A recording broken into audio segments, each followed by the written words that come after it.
अच्छा, हमारे पास है अब अकाउंटिंग कॉन्सेप्ट ना। अकाउंटिंग कॉन्सेप्ट ये थ्योरी का टॉपिक है। आपसे इसमें पूछ ली जाएगी डेफिनेशन, या पूछ लिया जाएगा इसमें होता क्या है। तो अकाउंटिंग कॉन्सेप्ट ये एक तरह से गाइडलाइंस हैं, प्रिंसिपल्स हैं, जिस पे अकाउंटिंग पूरी रिलाई करती है। सही, अगर इन बातों को नहीं देखें तो हम अकाउंटिंग नहीं कर पाएंगे। अकाउंटिंग के कॉन्सेप्ट इन्हीं के हिसाब से होते हैं। तो सबसे पहला कॉन्सेप्ट है हमारे पास डुअल एस्पेक्ट कॉन्सेप्ट।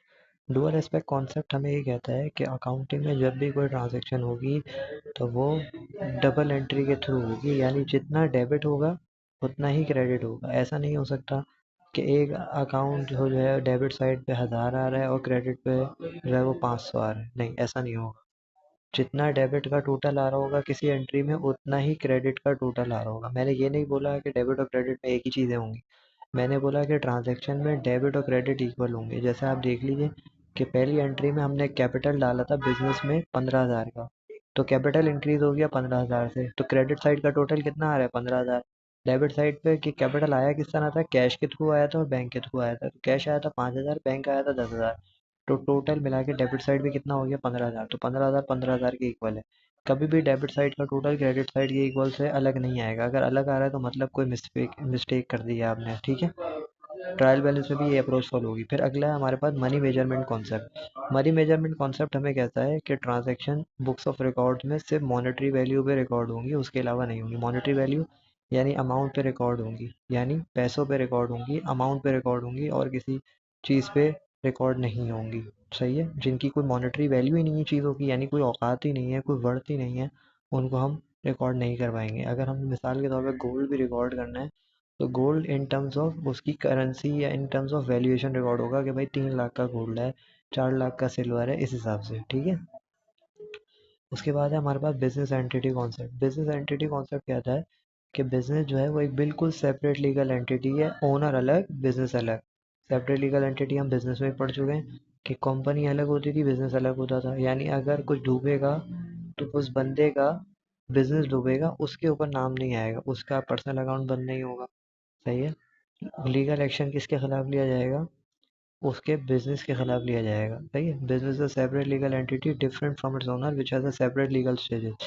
यानी हमारा बिजनेस जो है वो लीगली एक अलग आदमी है, अलग उसका अलग नाम है, उसका अलग एक बैंक अकाउंट है। वो अपने एक्शंस का खुद रिस्पॉन्सिबल है, यानी अगर कोई उसने गलत काम किया है तो उसकी पेनल्टी उस पर इम्पोज होगी। सही है। हमको कोई सो नहीं कर सकता, ठीक है। अच्छा, ड्राइंग भी इसी कॉन्सेप्ट पे होती है। फिर हमारे पास अगला कॉन्सेप्ट गोइंग कंसर्न।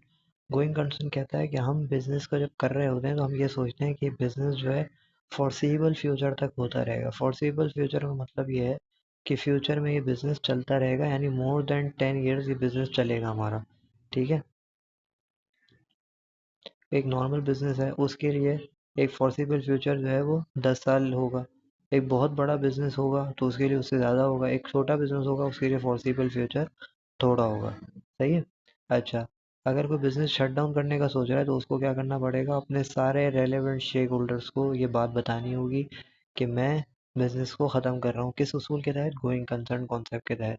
कि वो अपने शेयर होल्डर्स को बताएगा कि भाई हम काम ख़त्म कर रहे हैं, डायरेक्टर्स को बताएगा काम ख़त्म कर रहे हैं, एम्प्लॉयज़ को बताएगा काम ख़त्म कर रहे हैं, कि वो कहीं और जॉब ढूंढ सकें। गवर्नमेंट को बताएंगे कि हम बिजनेस बंद कर रहे हैं, ताकि गवर्नमेंट देखे कि भाई ये क्यों बंद कर रहे हैं, कोई फ्रॉड तो नहीं किया हुआ इन्होंने, या इनकी हालत ऐसी है।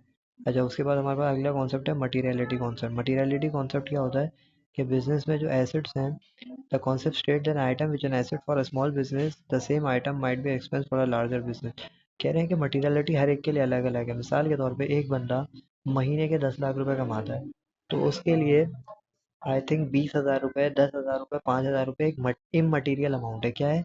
इमटेरियल अमाउंट है। कि एक करोड़ों अरबों रुपए की कंपनी है, वहाँ अगर वो अपनी बैलेंस शीट को बैलेंस कर रहे थे और वहाँ उनकी जो बैलेंसिंग है उसमें 30,000 का डिफरेंस आ रहा था, तो जब ये 30,000 का डिफरेंस आ रहा है, ये क्या है? हमारे लिए इमटेरियल अमाउंट है। लेकिन यही एक जो छोटी कंपनी है, एक दुकान है, एक मोहल्ले की, सही है, अब एक स्टॉल है, उसके लिए ये यही अमाउंट क्या हो जाएगा? मटेरियल अमाउंट हो जाएगा। तो वो इस लॉस को क्या करेगा? रिकॉर्ड करेगा, ठीक है। इमटेरियल मटेरियल हर बंदे के हिसाब से अलग अलग है। किसी बहुत बड़े बिजनेस के लिए इमटेरियल अमाउंट क्या होगा? बहुत छोटी अमाउंट, 30,000 की। और वही अगर छोटा बिजनेस है तो वही 30,000 हमारी मटेरियल अमाउंट बन जाएगी, यानी भाई इसकी वैल्यू है, ठीक है। अच्छा, उसके बाद है हमारे पास अगला कॉन्सेप्ट कंसिस्टेंसी का कॉन्सेप्ट। कंसिस्टेंसी का कॉन्सेप्ट हमें कहता है कि अकाउंटिंग पॉलिसी और प्रोसीजर जो है should not vary from one accounting period to another. Accounting period क्या होता है? हमारा अकाउंटिंग ईयर 2019 का अकाउंटिंग ईयर, 2020 का अकाउंटिंग ईयर, सही है। तो ये चेंज नहीं होगा। ऐसा नहीं होगा कि आपने एक साल सोचा कि आज मेरी डेप्रिसिएशन की पॉलिसी है जो स्ट्रेट लाइन पे है, अगले साल मेरा मूड चेंज हो गया, मैंने उसको रिड्यूसिंग बैलेंस पे कर दिया। फिर अगला अकाउंटिंग पीरियड आया, मैंने बोला यार अब जो है ना मेरा मूड हो रहा है, इसको जो है ना मैं फिर से ना रिवैल्यूएशन पे कर देता हूँ। तो भाई अकाउंटिंग कहता है ये इस तरह का खेल तमाशा नहीं चलेगा हमारे साथ। आप एक चीज़ फॉलो कर लें कि आपने ऑफिस इक्विपमेंट पे रिड्यूसिंग बैलेंस लगाना है, आपने मशीनरी पे स्ट्रेट लाइन मेथड लगाना है, आपने बिल्डिंग पे स्ट्रेट लाइन मेथड लगाना है। तो जिस पे आपने डिसाइड कर लिया ना उस पे ही रहेगा। चेंज हो सकता है, मैं ये नहीं कह रहा चेंज नहीं हो सकता है, लेकिन उसका एक रूल्स है, रेगुलेशंस हैं। वो आप कभी प्रोफेशनल एग्जामिनेशन पे पढ़ेंगे तो फिर पढ़ेंगे, ठीक है। अभी फिलहाल के लिए आप इतना समझ लीजिए कि आप अपनी मूड के हिसाब से नहीं चलेंगे कि आज आप किसी चीज़ पे रिकॉर्ड कर रहे हैं फिर किसी चीज़ पे रिकॉर्ड कर रहे हैं। आप अपनी चीज़ों को, पॉलिसीज़ को एकदम चेंज नहीं कर सकते, ठीक है। ये आपका क्या हो गया, कंसिस्टेंट रहेंगे आप अपनी पॉलिसीज़ के साथ, ठीक है। फिर आपके पास एक कॉन्सेप्ट जिसको कहते हैं historical cost concept. Historical cost concept आपको ये कहता है कि नॉन करंट एसेट जो है वो हमेशा बुक्स ऑफ अकाउंट्स में अपनी ओरिजिनल कॉस्ट पे रिकॉर्ड होंगे। ओरिजिनल कॉस्ट पे रिकॉर्ड होंगे और उसमें सारे उनके कैपिटल एक्सपेंडिचर ऐड हो जाएंगे। कैपिटल एक्सपेंडिचर क्या होते हैं कि मैंने एक मशीन खरीदी चाइना से, वो पाकिस्तानी 10 करोड़ रुपए की आई थी, सही है। अब वो चाइनीज को तो मैंने 10 करोड़ रुपए की पेमेंट करनी है, लेकिन वो यहाँ पे आएगी तो उसका फ्राइट भी तो दूंगा मैं, यानी वो जो घर तक आएगी हमारे चाइना से उड़ के पाकिस्तान, तो वो किस तरह आएगी, किसी चीज़ में आएगी ना। तो वो जो बड़े लैंड रूट से आए या भले किसी और रूट से आए, तो अब वो क्या नाम है लैंड रूट से आए तो उसके लिए पैसे तो देने पड़ेंगे, तो उसके लिए हमने फ्राइट पे किया होगा।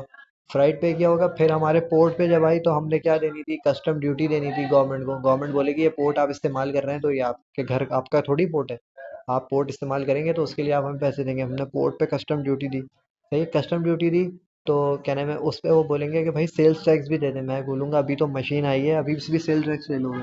बोलेगा सर आप अभी जा रहे हैं तो आप जब अपने कस्टमर को चीज़ बेचें उस पे सेल्स टैक्स ले लीजिएगा उससे, अभी आप हमें दे कर दें, ठीक है। तो हम पे बहुत सारे टैक्सेस इम्पोज होंगे, बहुत सारी ड्यूटीज़ लगेंगी। वो सारी ड्यूटीज़ देके जब हम सारा टोटल करेंगे तो जो भी अमाउंट आएगा टोटल उस कॉस्ट की, उस एसेट की कॉस्ट को मिला के वो सारा जो वो है वो क्या होगी, हमारी ओरिजिनल कॉस्ट बनेगी। यानी यहाँ जो सारे कैपिटल एक्सपेंडिचर थे वो सब एडअप करके जो कॉस्ट आई वो हमारी टोटल कॉस्ट बन गई। उस पे क्या करेंगे, हम अपनी बुक्स पे एसेट को रिकॉर्ड करेंगे। फिर आठवां कॉन्सेप्ट है हमारे पास प्रूडेंस कॉन्सेप्ट। प्रूडेंस कॉन्सेप्ट हमें बताता है, प्रूडेंस कॉन्सेप्ट कहता है कि हमारे जो एक्सपेक्टेड लॉसेज है ना उनको हम क्या करेंगे, फौरन अपने बुक्स पे रिकॉर्ड कर लेंगे। एक्सपेक्टेड लॉसेज कैसे होते हैं? एक मैंने इन्वेंट्री में एक कॉन्सेप्ट पढ़ाया था, एनआरवी का लॉस। एनआरवी का लॉस क्या होता है कि क्लोजिंग इन्वेंट्री जो है वो हमारी बुक्स में कॉस्ट पे आ रही थी 5 लाख रुपए की, लेकिन मार्केट में उसकी नेट रिलाइजेबल वैल्यू यानी एनआरवी थी 3 लाख रुपए। तो हमने शेयर होल्डर्स को एक उनको फेयर अमाउंट बताएंगे, उनको बताएंगे कि भाई 5 लाख की इन्वेंट्री थी लेकिन अब 3 लाख पे आ गई है, तो ये 2 लाख का हमें क्या हो गया है, इन्वेंट्री लॉस हो गया है, जिसको हम क्या कहते हैं, एनआरवी लॉस। अभी हुआ नहीं है, इन्वेंट्री हमारे पास ही है, गोदाम में ही है, लेकिन हमें नज़र आ गया कि आगे फ्यूचर में इस पे लॉस होने वाला है, तो हम आज ही उस लॉस को बुक कर लेंगे। वो क्या हो गया, हमारा एनआरवी लॉस हो गया, ठीक है, कोई प्रॉब्लम तो नहीं है। अच्छा, लेकिन यही प्रूडेंस हमें कहता है कि कोई प्रॉफिट होने वाला है। मिसाल के तौर पे हमने एक ज़मीन खरीदी हुई थी, सही है, ज़मीन खरीदी हुई थी या कोई लैंड खरीदी थी, वो हमने खरीदा मिसाल के तौर पे 1 करोड़ रुपए का। 1 करोड़ का खरीदा, वहाँ करीब से वहाँ का हाईवे बन गया, रोड से अटैच हो गया वो, वहाँ करीब में जो है वो गवर्नमेंट का कोई बहुत अच्छा प्रोजेक्ट शुरू हो गया, तो एकदम आबाद होने लगा और उसकी एकदम से कॉस्ट जो पहुंच गई, वो कॉस्ट पहुंच गई 2.25 करोड़ या 2 करोड़। तो अब क्या, वो एकदम सिग्निफिकेंट इंक्रीज हो गया। तो एक तरह से मुझे रिवैल्यूएशन के तहत तो गेन हो गया ना, लेकिन वो कहेगा कि आप इसको प्रॉफिट में ऐड नहीं करेंगे, सही है। रिवैल्यूएशन गेन को आप अपने प्रॉफिट्स में ऐड नहीं करेंगे, हाँ आप रिवैल्यूएशन के तहत इसको ऐड अप तो करेंगे, लेकिन जिस तरह आपने कॉस्ट अपना प्रॉफिट रिड्यूस कर दिया था ना, इस गेन से आप अपना प्रॉफिट बढ़ाएंगे नहीं, ठीक है।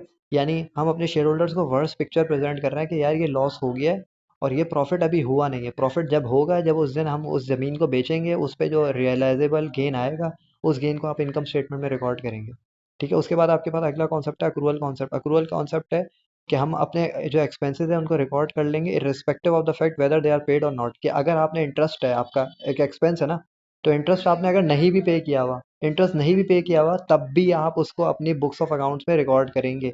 यानी अक्सर हम ट्रायल बैलेंस की एडजस्टमेंट करते थे ना, वो कहता था एक इंटरेस्ट पेड आ रहा होता था ट्रायल बैलेंस में, और एक होता था हम कैलकुलेट करते थे तो इंटरेस्ट एक्सपेंस आता था। अक्सर अक्सर जो है ना अक्रूवल एक्सपेंसेस की बात मैंने समझाते हुए बताई थी कि वेजेस थी 4 लाख रुपए की, आपने पे अभी तक 2 लाख की है, तो आप अपनी जब इनकम स्टेटमेंट बनाएंगे तो रिकॉर्ड कितने करेंगे, 4 लाख या 2 लाख? 4 लाख रिकॉर्ड करेंगे। पेड हुआ वो हमारा कंसर्न नहीं है, एक्सपेंस हो गया रिकॉर्ड कर लीजिए। आपने पे नहीं किया वो अलग बात है, वो आगे देखी जाएगी, लेकिन एक्सपेंस हो गया तो रिकॉर्ड हो गया। अगला कॉन्सेप्ट है हमारे पास मैचिंग कॉन्सेप्ट। मैचिंग कॉन्सेप्ट ये है कि हर साल का एक्सपेंस उसके अगले उसी साल के एक्सपेंसेस में आएगा और रेवेन्यू में से माइनस हो जाएगा। सब्सटेंटिव ओवर फॉर्म क्या है कि an asset is brought on hire purchase और lease and despite the fact an asset is not owned by the business. अच्छा, कोई एसेट जो है वो आपने किस पे ले लिया? हायर परचेज पे ले लिया। हायर परचेज का मतलब ये होता है कि आपने किराए पे ले लिया या फिर लीज पे ले लिया। लीज का मतलब ये होता है कि आपने रेंट पे ले लिया। जैसे लोग घर को लीज पे ले लेते हैं, गाड़ियाँ लीज पे लेते हैं कि भाई 10 साल की लीज है, तो 10 साल तक वो उसका रेंट भी पे कर रहे होते हैं और साथ साथ जो है वो उसको उसकी पेमेंट्स भी कर रहे होते हैं। तो अब ये हमारे पास क्या है? सब्सटेंटिव ओवर फॉर्म है, ये हमारी बुक्स में रिकॉर्ड होगा, हालांकि हम उसके मालिक नहीं हैं, हमारी कंपनी का वो एसेट नहीं है, लेकिन वो हम अपनी बुक्स ऑफ अकाउंट में रिकॉर्ड करेंगे। इसको कमर्शियल रियलिटी कॉन्सेप्ट भी कहते हैं।